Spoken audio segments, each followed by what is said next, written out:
All right, for our second lesson, we're going to talk about some useful and interesting characteristics of functions. So I've given you a function up here. F of x is equal to the absolute value of x plus 3 minus 2. So the first thing I want you to do is pause the video, answer these questions, and make a graph of the function.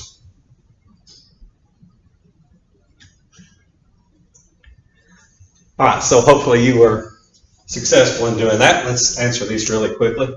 So f of negative 7, if I put negative 7 in for x, I'll have negative 7 plus 3, which is negative 4. Absolute value of negative 4 is 4. 4 minus 2 would be 2. And we'll go ahead and plot that point. So f of negative 7, 1, 2, 3, 4, 5, 6, 7 is 2. F of negative 6, I put in a negative 6, plus 3 is negative 3, absolute value of negative 3 is 3, 3 minus 2 is 1. So negative 6, I get a 1. F of negative 5 plus 3 is negative 2, absolute value of negative 2 is 2, 2 minus 2 is 0. And we've discovered a root of the function. And then if we plug some more of these in, that'll be 1 minus 2, this will be negative 1. Plug in a negative 3. Negative 3 plus 3 is 0. Absolute value of 0 is 0. 0 minus 2 is negative 2. Plug in negative 2. Negative 2 plus 3 is 1. Absolute value of 1 is 1. 1 minus 2 is negative 1. And then that will be 0. You do the calculations, and we found a second root of the function. Initial value, remember initial value means f of 0, which in this case would be 1.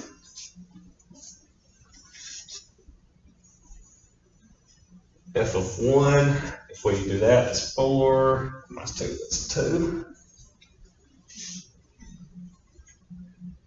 And I believe we will get a 3 on that.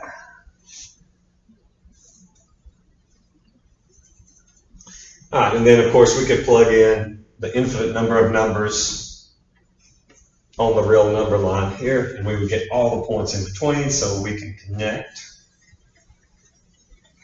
these.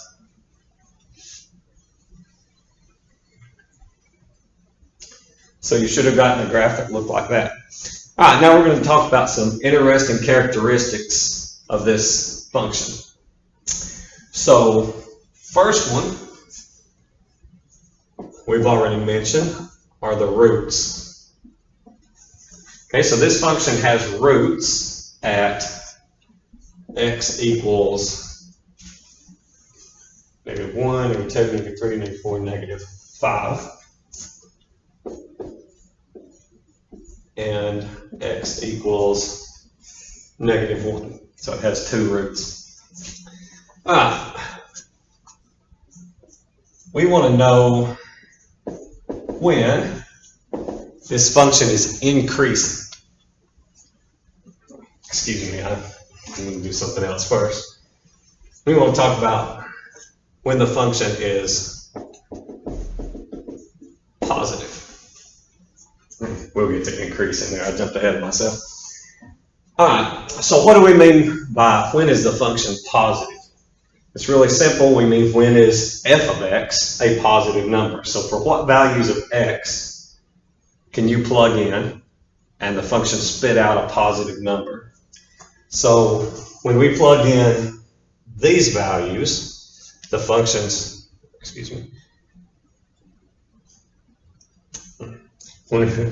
when we plug in a negative 7, we get a positive answer. When we plug in a negative 6, we get a positive answer. When we plug in a negative 5, we get 0. When we plug in negative 4, we get a negative answer. So the function is positive for these values, negative 7, negative 6, negative 5. the function is also positive for these values, negative 1, 0, 1, and 2. Looking at the graph, when I plug in these numbers out this way for x, my function returns positive values. So I plug in a negative 7, I get a 2. When I plug in these values for x, my function spits out a positive number. So when I put in a 0, it spits out a 1. I put in a 1, it spits out a 2. It's spitting out positive numbers. So my function is positive from here out this way forever, and it's positive from here out this way forever. So let's represent that on a number line.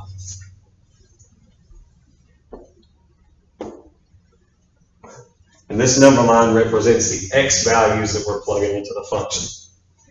Okay, so it breaks that, and I'm going to label these 1, 2, 3, 4. This is negative 5.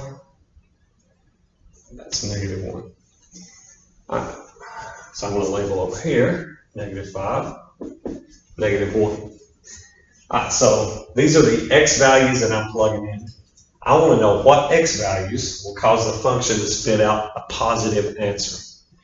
Okay, so if I plug in any of these x values from negative 5 all the way that way to negative infinity, if I plug in any of these x values, my function spits out a positive answer.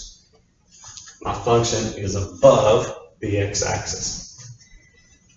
Also, in this direction, if I plug in any of these numbers from negative 1 to infinity, my function will spit out a positive answer. It's above the x-axis. So when I say, or when we ask if the function is positive, that means the function is above the x-axis. Okay, so it's above the x-axis all the way out this way, all the way out this way. Okay, so we've colored those in. Now, is the function positive when you plug in a negative 5? Okay, so when I plug in a negative 5, I get a 0. 0 is not positive. It's not positive or negative. Okay, so the function is not positive at negative 5. So we're going to represent that on a number line with an open circle. Okay, so the open circle means that the negative 5 is not included in this set. Every number as close as we can get to negative 5 without actually touching negative 5 is in the set. So for instance, negative 5.0001 would cause my function to spit out a positive number, so it's in the set. Same thing here, I'm going to use an open circle. The negative 1 is not included, because if I plug in negative 1, I get 0, which is not positive. I'm going to represent this same information like we did in the last lesson with interval notation. So that goes from negative infinity to negative 5. So all the numbers from negative infinity, way out that way, all the way to negative 5. The negative 5 is not included, so we use an open bracket or a parenthesis. Here, I'm going from negative 1 to infinity. Again, the negative 1's not included, so we'll use an open bracket. All right, when is the function negative?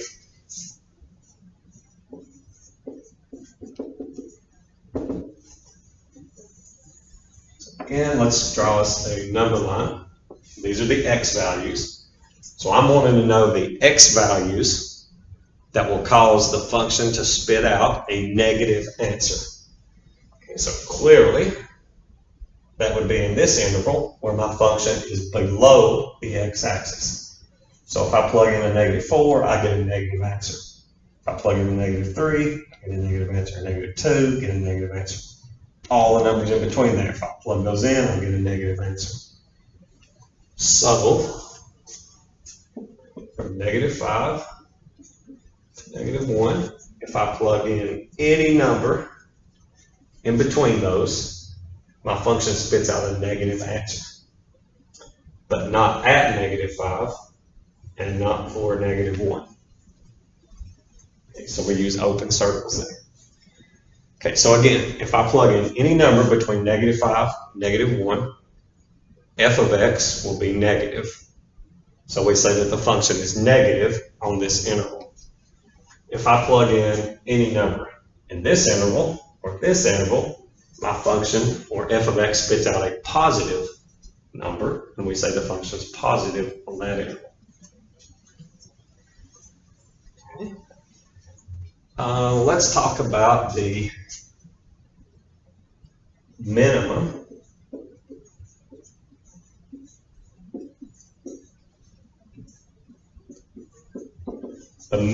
value of f. So what we mean by that is the minimum value that the function ever takes on. What's the smallest number? Okay, so if I look at this, down here is as low as the function ever gets, as the smallest number it'll ever spit out would be a -2. So we're going to say the minimum value of f is -2 at x equals, and we're going to tell what value of x causes us to get that -2. So that's -1, -2, -3. So at x equals -3, my function spits out the smallest number that it ever does. Everything else is bigger than that. All right, let's talk about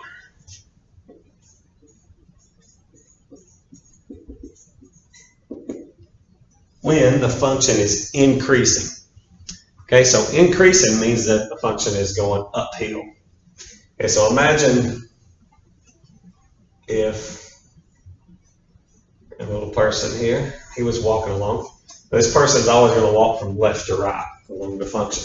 So as he moves from left to right along this graph, he would be going uphill. So we say that on this interval, the function is increasing. It is going up. So f of x keeps spitting out larger and larger numbers as you move along. So the function is increasing on this interval.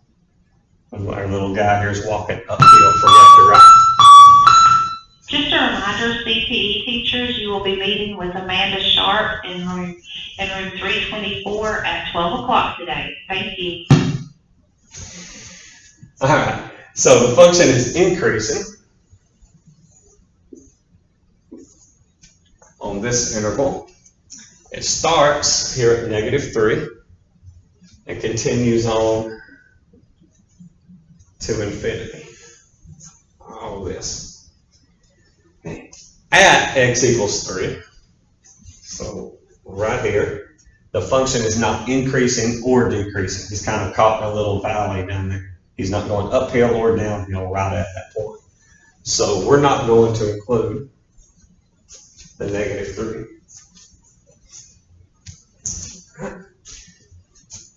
When is the function decreasing? Again, let's draw that on a number line.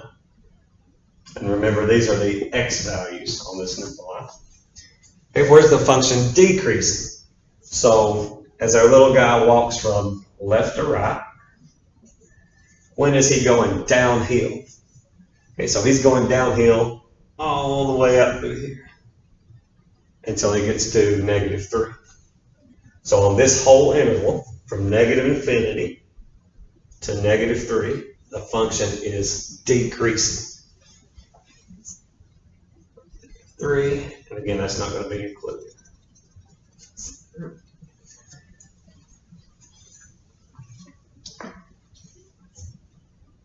So remember, here on these number lines, we're plotting the x values where the function has this characteristic. So we're wanting to know the x values where the function is increasing, the x values where the function is decreasing.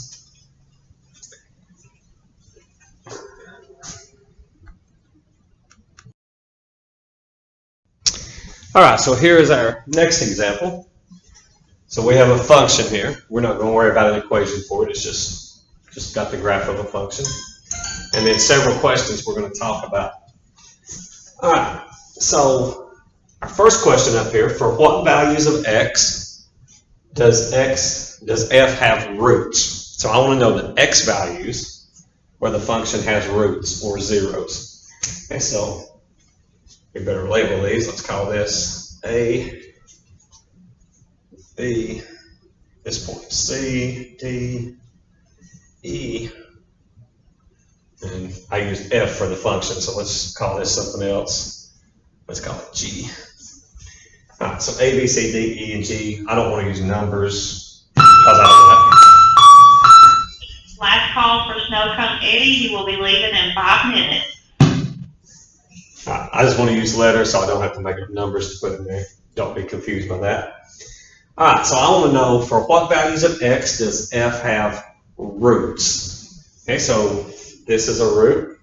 So the x value here would be A.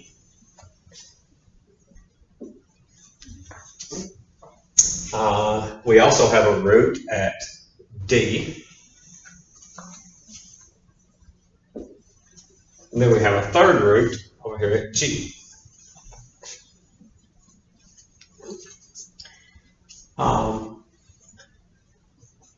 Now, in the last example, I asked you about, we talked about a minimum. The function had a minimum. Okay, and that was the smallest the function ever got. This is a new term, relative maximum. Okay, so what relative maximum means is the top of a hill. Okay? That's how you can think about it. It's just the top of a hill. Relative minimum would be the bottom of a valley. So down here.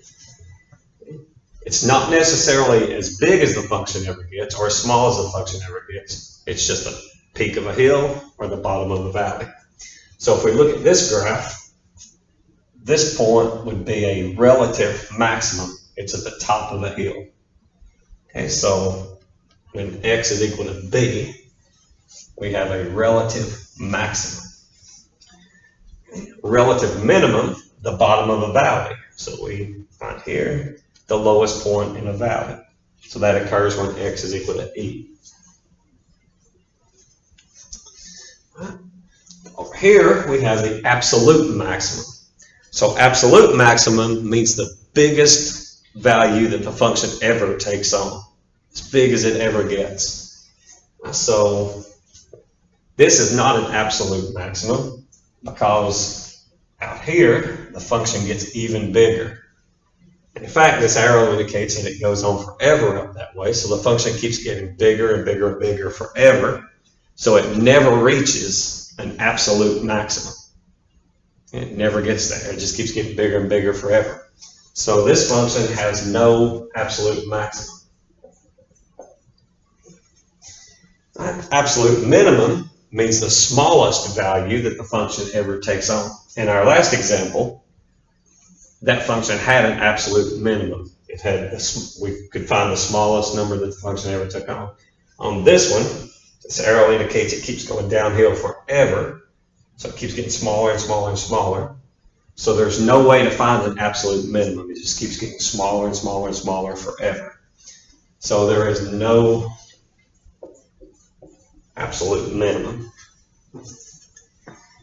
Next question. For what value of x does f have an inflection point? And we're going to skip that for right now, and we'll come back to it in a minute, and I'll explain to you what an inflection point is. All right, so the next question. On what intervals of x is f positive?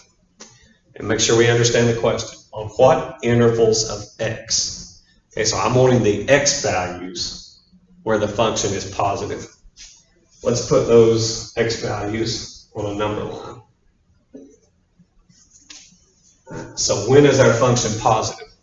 So remember, all that means is when is the function above the x-axis. So the function is positive on this interval from A to D. Okay, it's also positive from G to infinity. Okay, so let's label those on our number line. The critical points are A, D, and G. All right, so our function takes on positive values between A and D, not including A and D. So we'll use open circles, color the numbers in between. Our function also takes on positive values from G to infinity, not including the G. So from G to infinity. So again, if you plug in any number between A and D for X, the function will spit out a positive answer. Now, where's the function negative? Okay, so again, let's put that on the number line. The critical points are again A, D, and G. And it looks like the function is negative, all the way from negative infinity to A. So all the way out this way. If I plug in any of these numbers, the function spits out a negative answer. All right, so from negative infinity all the way to A, not including A. It's also negative from D to G. So in this interval, D to G. If I plug in any number for X between D and G, my function spits out a negative answer. All right, where is the function increasing? Okay, and again, increasing, when you look at a graph, means that if you were walking along the graph from left to right, where would you be going? Uphill. Okay, so if I was walking along, I would be going uphill on this entire interval here. And remember, we're wanting to plot the X values where that happens. Okay, so we're going to be going to B, and from negative infinity all the way to B. After I get past B, I'm starting to go downhill again, and I keep going downhill, downhill, downhill, downhill, until I get to E. So on that interval, I would be decreasing. The next interval where I'm increasing is from E to infinity. I'm walking uphill on this one. So we've got from E to infinity.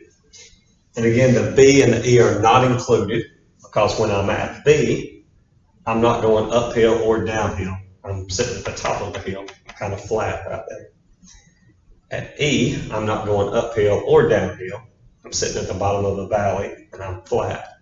So the E is not included in the increasing. Right. Decreasing, kind of running out of room here. So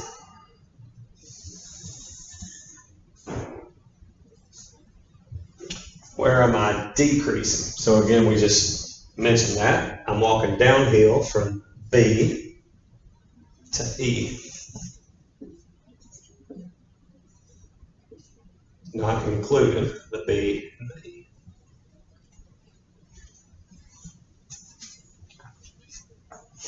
All right, so let's think about this for a second.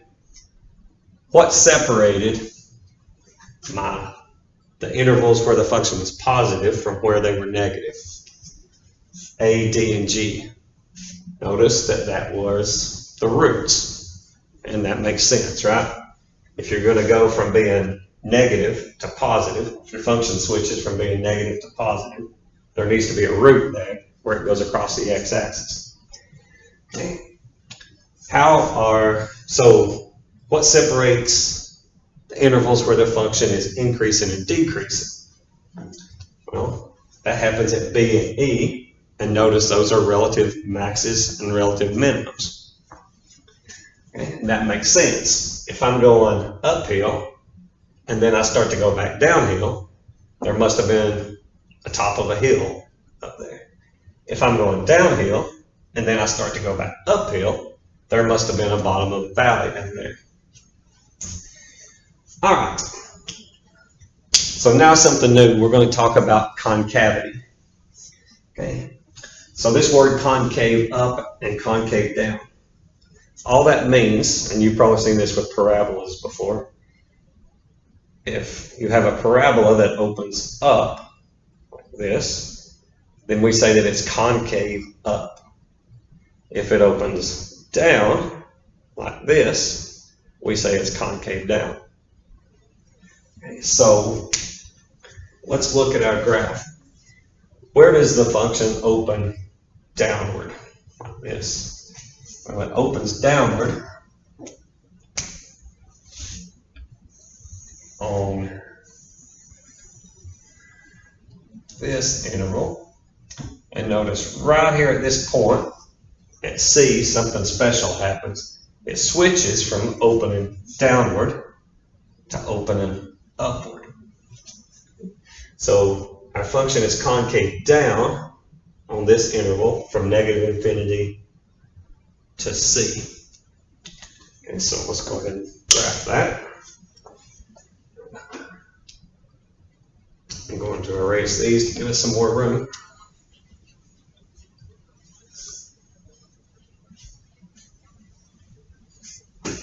So concave down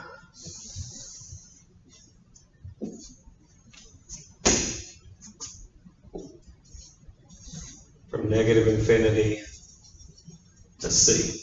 The C is not included because at C the function is not opening up or opening down. It kind of switches right there. Where is it concave upward, or where does the function open up? So that's going to be from C to infinity. It opens up on this interval. So from C to infinity. Back to this question that we didn't answer up here, an inflection point. So an inflection point is just a point where the function switches its concavity, switches from opening up to opening down. So the inflection point would be at C. All right, we will now look at a second example. All right, let's have a look at this function, z. All right, so same questions again. For what values of x does z have roots? Okay, so roots or zeros, place the points where it crosses the x-axis, so that would be at A, C, G, and I. So A, C, G, I are all roots. A, C, G, I. Okay. Where does Z have a relative maximum? Remember, a relative maximum is the top of a hill. Okay, so I'm walking along, there's the top of a hill, and that's really the only time I see the top of the hill, so that would be at E. All right, relative minimum. Relative minimum is just the bottom of a valley. So here's the bottom of a valley. Here's the bottom of the valley. So that would be at B and H.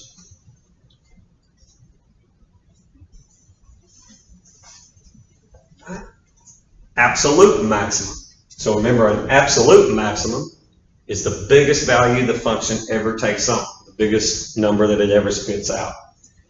So here, the function keeps getting higher and higher forever. Same thing over here. So there is no absolute maximum. There's no biggest value. It keeps getting bigger forever. So that would be none. Absolute minimum. Okay, so the smallest value that the function ever takes on. So it keeps getting bigger and bigger forever. But notice there is a smallest value right here. This one looks to be a little smaller than this one. Come across here, that one's there, this one's here. So this one's a little bit smaller. So the absolute minimum occurs at B.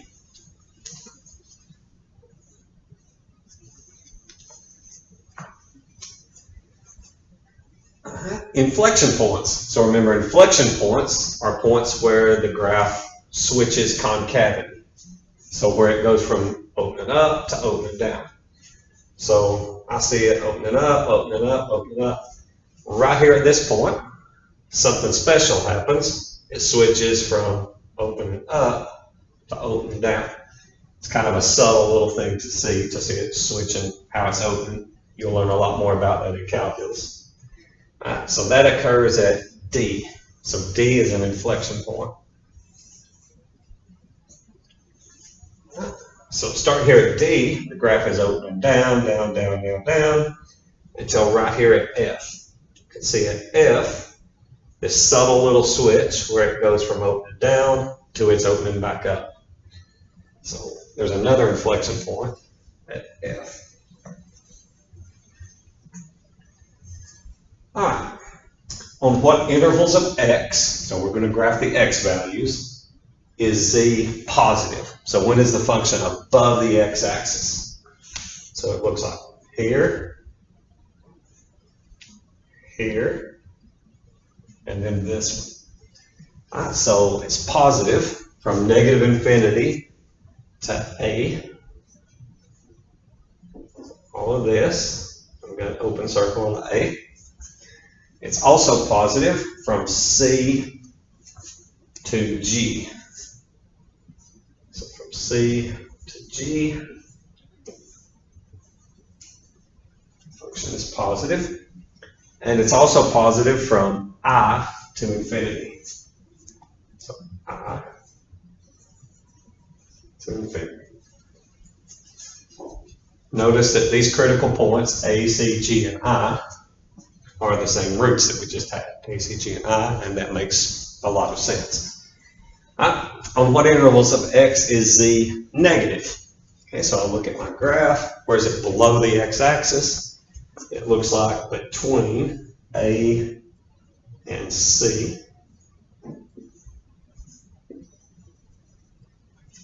It's also negative from G to I. So in that interval. Where is the function increasing? So where would I be going uphill if I was walking along the graph from left to right?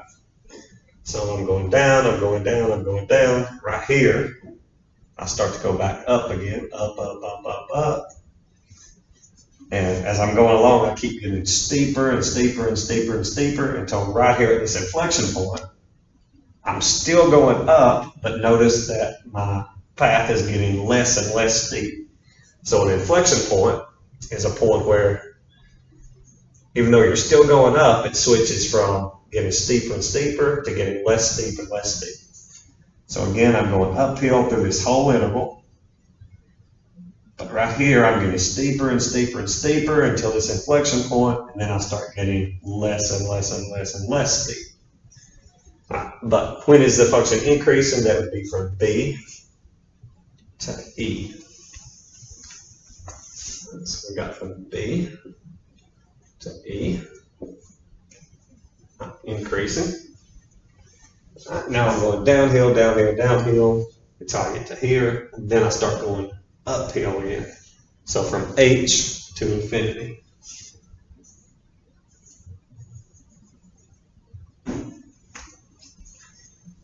Where is my function decreasing? Okay, so I'm going downhill from negative infinity all the way to B.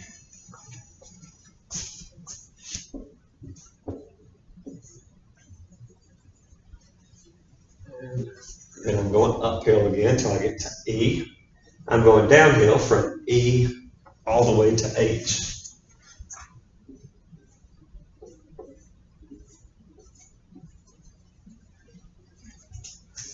Right. Again, let's talk about how I'm going downhill here. So I start out, I'm going down, and as I'm going, I keep getting steeper and steeper and steeper. And steeper, steeper, steeper, until I get to this inflection point, and then something subtle happens. I start getting less and less and less steep. I'm still going downhill, but I'm getting less and less steep as I go. Okay, so this whole interval from E to H, I'm going downhill. my function is decreasing, but I'm getting steeper and steeper and steeper and steeper until the inflection point, and then I start getting less and less and less and less steep. Again, you'll talk a lot more about that in calculus. Answer that. All right, so where is the function concave up? So my function is concave up, or opening up on this interval all the way up to this inflection point at D. Okay, it's also opening up from this inflection point to infinity. So concave up from negative infinity to D, and from F to infinity. Where am I concave down? So my function opens down on that interval from D to F.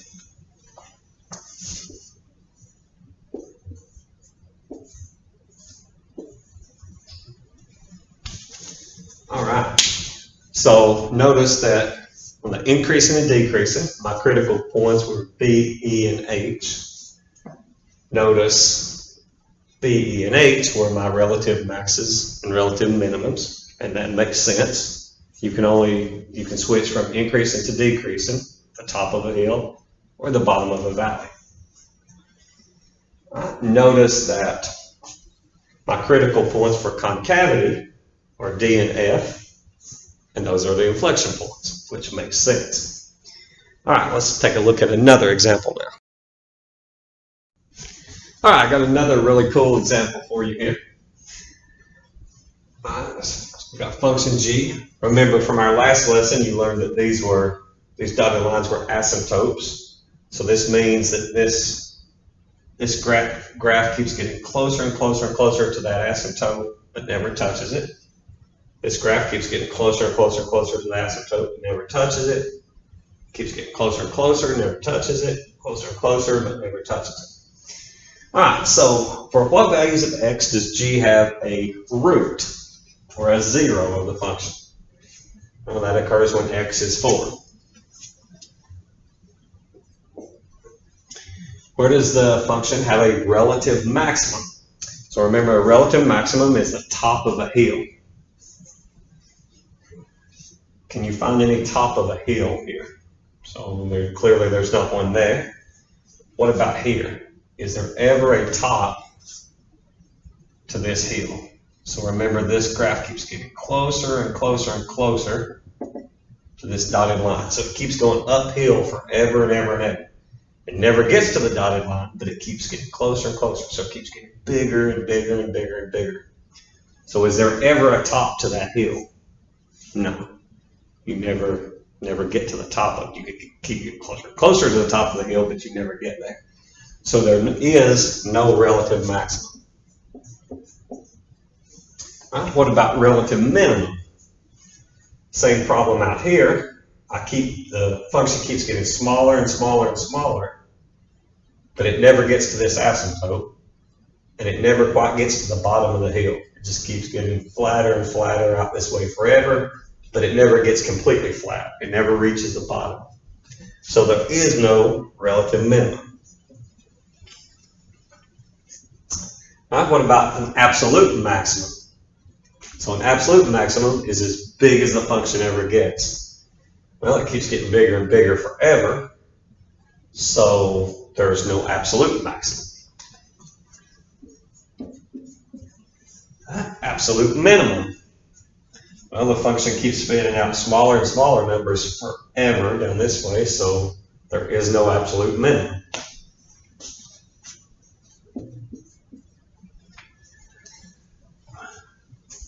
Inflection points. Okay, so let's think about that. This graph kind of looks like it's not a parabola at all, but it kind of looks like it's opening up. So we might think it's concave up, and it is. as I'm walking along this, I'm going uphill, and my path keeps getting steeper and steeper and steeper and steeper and steeper and steeper.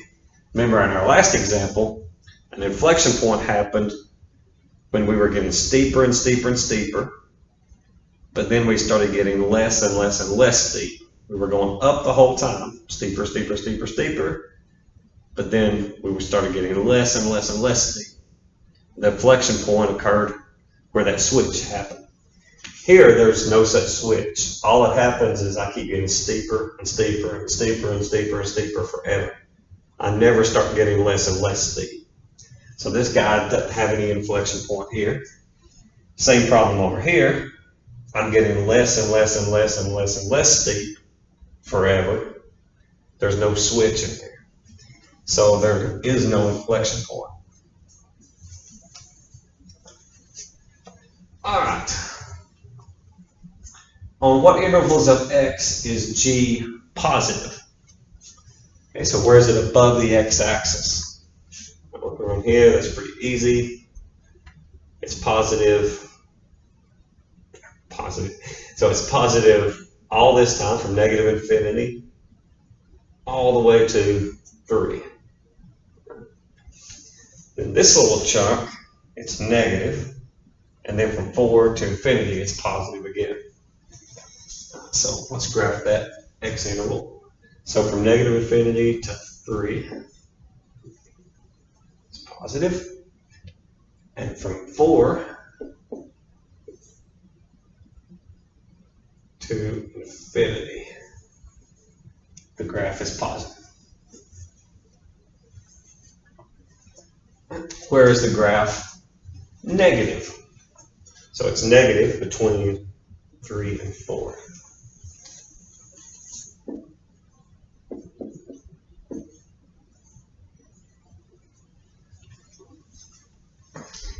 Where is the graph increasing? Where am I walking uphill? So I'm going uphill, uphill, uphill, uphill. Here, as I go from left to right, I'm still going uphill the whole time, so it's increasing. Okay, so from negative infinity to 3, and then from 3 to infinity. So this graph is always increasing, except here at 3, where it's not really defined. There is no value there. So I'm going to put the 3 in. Open circle on the 3 because the function's not defined for that value. I'm increasing all the way to here, increasing all the way to there. Decreasing. Function never decreases. So get rid of that. Never. So it's never going downhill. Concave up. So we've already talked about that. It's concave up on this interval because I'm getting steeper and steeper and steeper. It's concave down on this interval because I'm getting less and less steep. So I'm increasing, but I'm getting less and less. I'm increasing, getting more and more. All right, so it's concave up from negative infinity to 3. It's concave down from 3 to infinity. Let's look at another example. All right, another really interesting example. Same questions again. We want to know for what values of x does h have a root. Let me label my graph a little better. This is h of x. All right, so where do we have a root? That's easy. It's when x is negative 1. Where does the graph have a relative maximum? So the top of the hill. Okay, so I'm coming up, I'm coming up, I'm coming up. I'm kind of curious. Is this the top of a hill? Okay, so I'm walking uphill, uphill, uphill till I get to this point. This point is flat, but it's not really the top of a hill because I keep going up more. So this is not a relative maximum. So, no.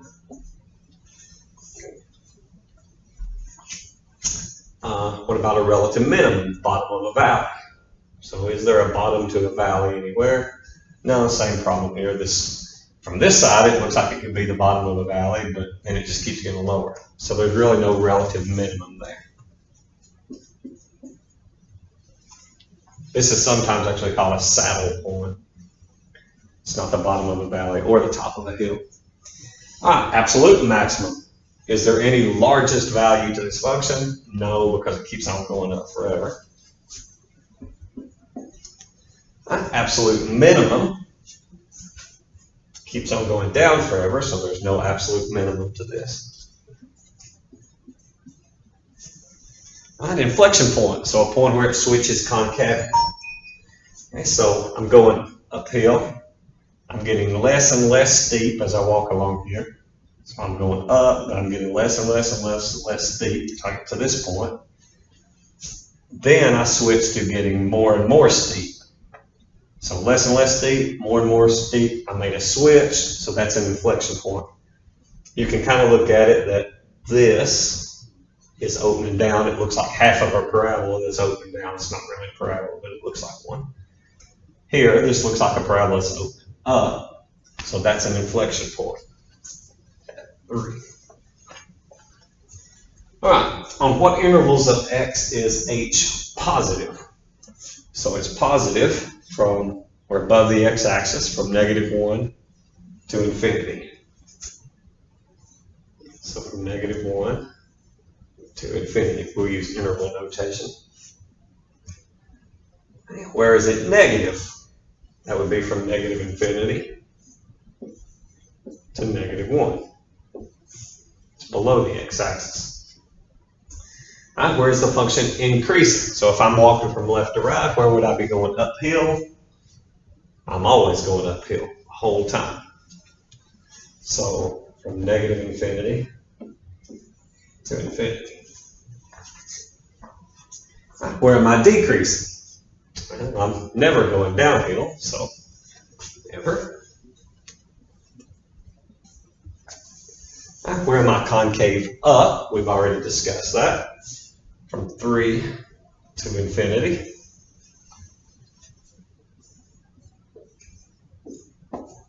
Where am I concave down? From -infinity to 3.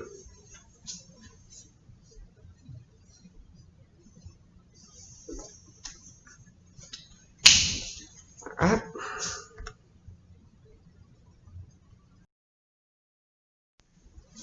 All right, it's your turn now. Here's a practice problem for you. Answer the same questions that we've been answering. Pause the video, answer these questions, and then resume the video and we'll discuss the answers.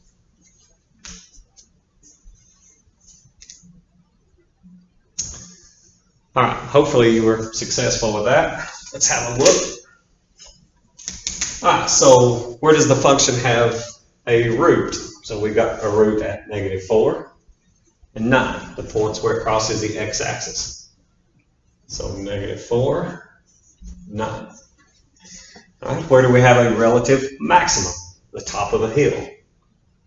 Here's the top of the hill.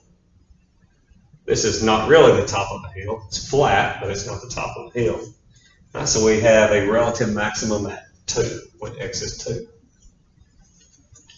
All right, relative minimum, bottom of a valley. That's not really the bottom of a valley, it's just a flat spot there. So there is no relative minimum. Absolute maximum. This is as big as the function ever gets. It's going down on both sides forever, so it's never going to pass this. So I have an absolute maximum at 2. X is 2. Absolute minimum, there's not any because it goes down forever, both sides. So none. Inflection points. So where does it switch its concavity? So it's opening down here until I get to 5. Then it's opening up again until I get to 7. And then it switches to opening down again. So I have an inflection point here at 5 and at 7.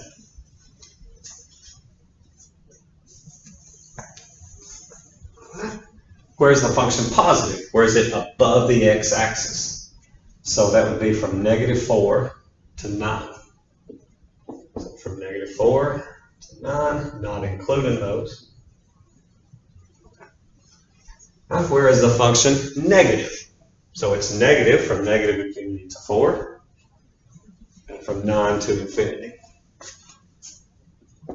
4, 9, that way, that way. Where is it increasing? So if I'm walking from left to right along the graph, where would I be going uphill? From -infinity to 2. And then I'm going down. So from -infinity to 2.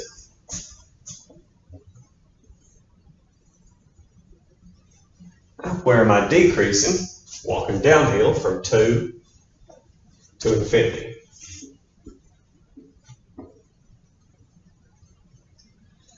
Where am I concave up? So where does this function open up? The only spot is on this interval from 5 to 7.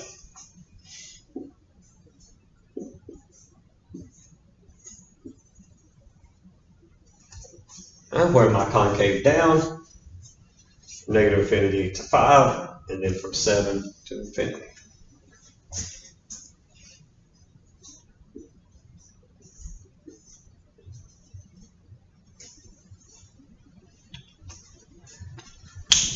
All right, that ends lesson number 2.